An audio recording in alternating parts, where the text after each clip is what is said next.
че само да мине тази анимация на бъс. Това тук, дето е като стичката му под чулата, е носа и устата. Това не са малки очички. Като отидем на нормалния бъс, много приличат. Но когато отидем на някой като, примерно, тос, само да го видя. Не тос, Чай, така могат ли да се видят? Малко. Не бе, не искам да променя. Не е този. Годзилата. Да, като тим примерно на Годзилата, той го играят от 0 с бал, защото нямам Годзилата и защото съм бот. Като погледнем в чулата, се виждат очите му.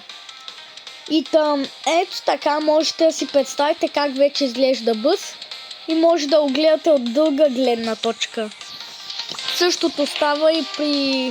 да, естествено, че и при другите Годзили, ама май на още един. Да, на Ейтос. Само да му спре анимацията. Ей, тук вижте през чулата му. Ами абонирайте се за още такива шотове.